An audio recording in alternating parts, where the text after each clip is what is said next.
Mga kapatid, pakinggan natin ang ating ikalawang Pangulo ng Republika ng Pilipinas, Inday Sara Z. Duterte. Mga kababayan, Assalamualaikum warahmatullahi wabarakatuh. Madayaw, maayong gabi kaninyong tanan. Magandang gabi sa inyong lahat. Una na sa lahat, ialay natin ang pasasalamat sa Diyos para sa araw na ito. Ang sunod na pagpapasalamat ay mula kay Pangulong Rodrigo Duterte sa inyong pagmamahal, sa inyong patuloy na suporta at pagdarasal na siya ay maibalik dito sa ating bayan. Maraming salamat.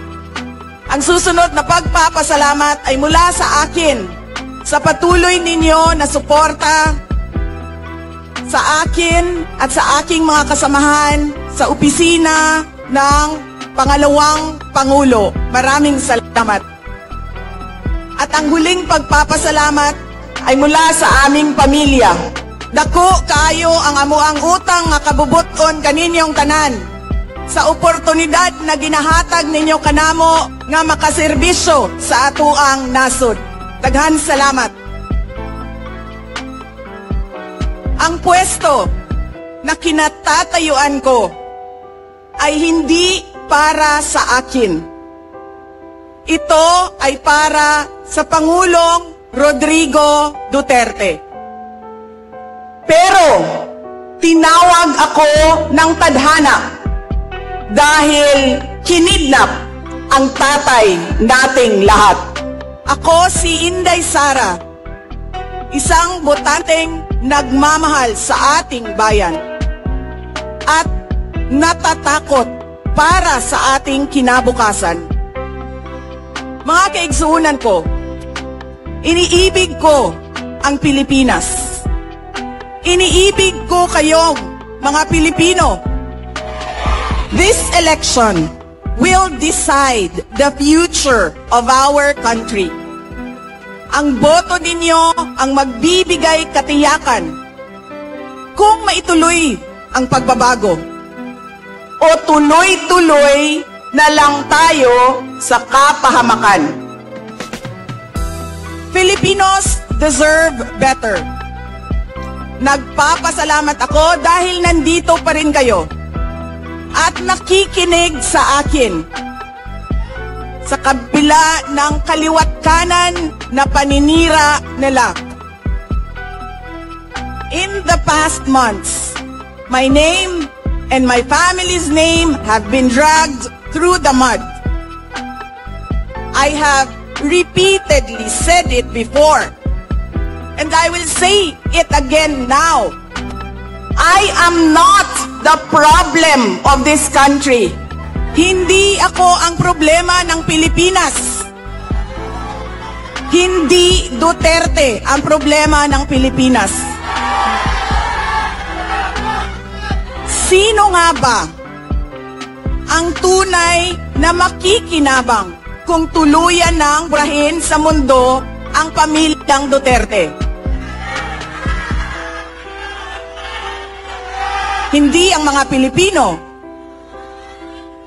Lalo nang hindi makikinabang ang mga biktima sa krimen, mga walang trabaho, mga naghihirap, o maging ang mga nagugutom. What we are witnessing is a systematic demolition job against political opponents that once dared to put the country first, even if it meant going against the most powerful interests in our homeland.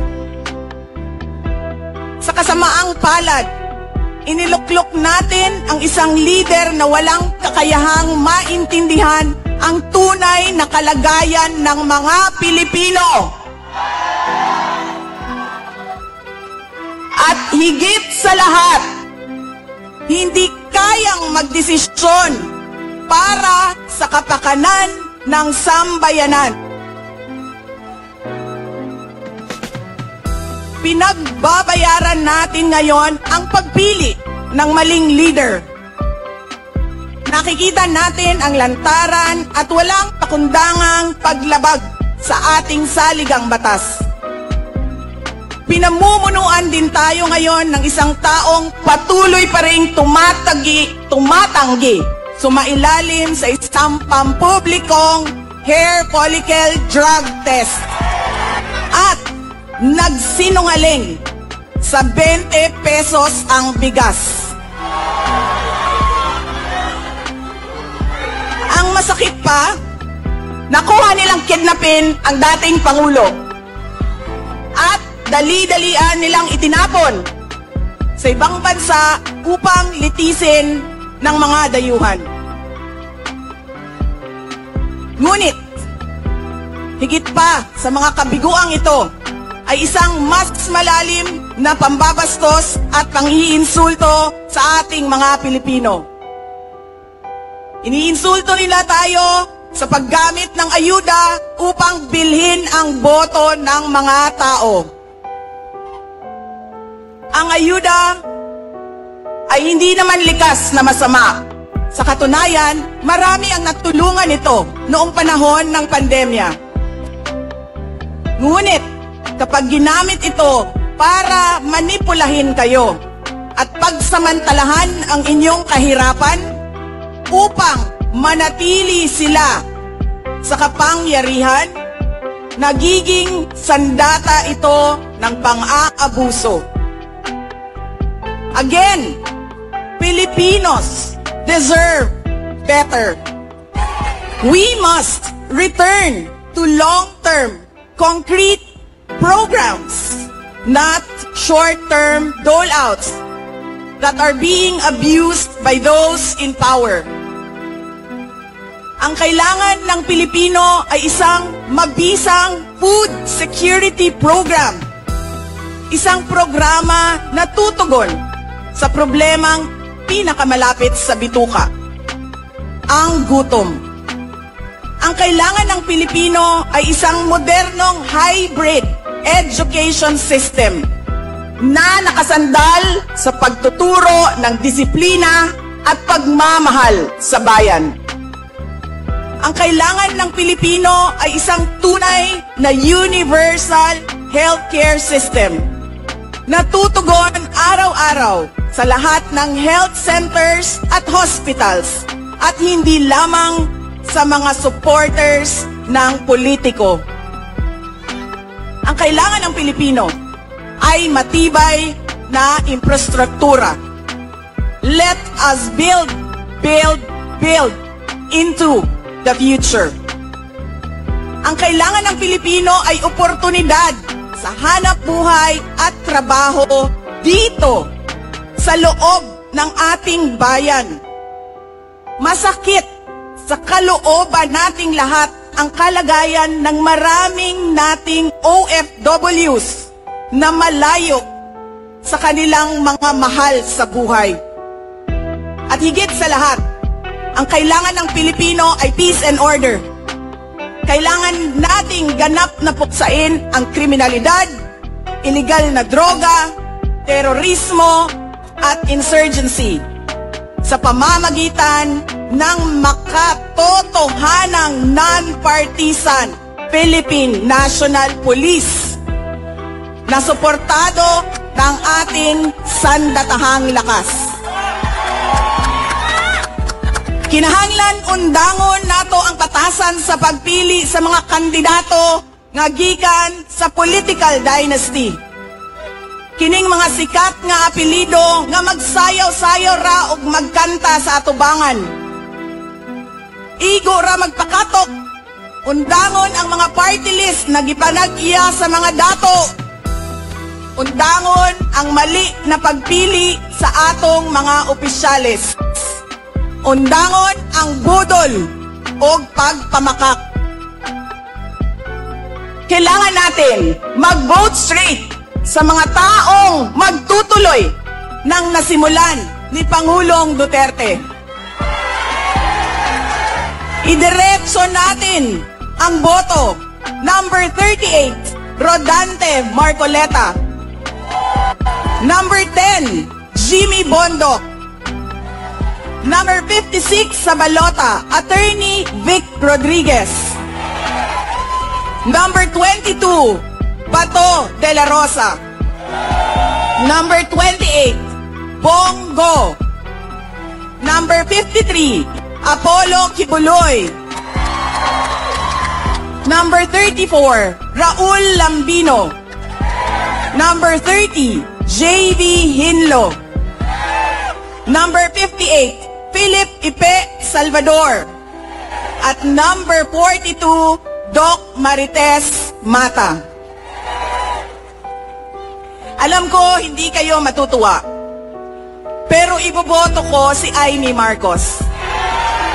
Siya ang naglakas loob na buksan ang investigasyon sa pagdukot ng pamahalaan ng isang Pilipino dito sa bayan para ihatid sa mga dayuhan.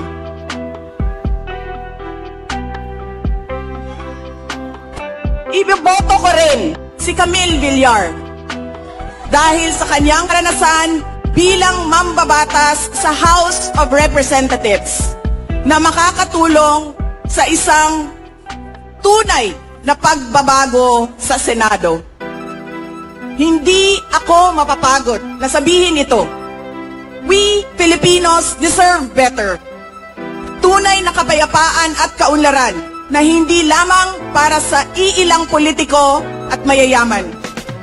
Kaya sa May 12, kailangan natin maging mapagmatyag. May mga ulat at bulong-bulungan na may mga kumikilos na sa iba't ibang parte ng ating bansa. Mga babala na maaaring nagsisimula na ang malawakang dayaan sa halalan ng alyansa. Ang binuong alyansa ay isang mapanganib na pagsasanib puwersa ng isang administrasyong walang kakayahan, mga elitistang liberal, at mga tinaguriang makabayan na ang tunay na hangarin ay manatiling mahirap ang taong bayan. Isang alyansa na handang ibalik tayo sa kadiliman ng narco-politics, sa bangungot ng Typhoon Yolanda, kung saan ang mga Pilipino ay iniwan sa ulan, sa gutom, at sa kawalang malasakit. Ito ang alyansang muli nais nating alipinin gamit ang kahirapan, kasinungalingan, at kapangyarihan. Sa May 12, bumoto tayo ng may buong dangal. Bumoto tayo ng may tapang. Let us show the world that no amount of vote buying or cheating can suppress the fury burning in our hearts. Time and again, you have heard me say, God save the Philippines. Ngayong Lunes, bumoto tayo ng diretso and let us all save the Philippines. Ako si Inday Sara Duterte, isang botante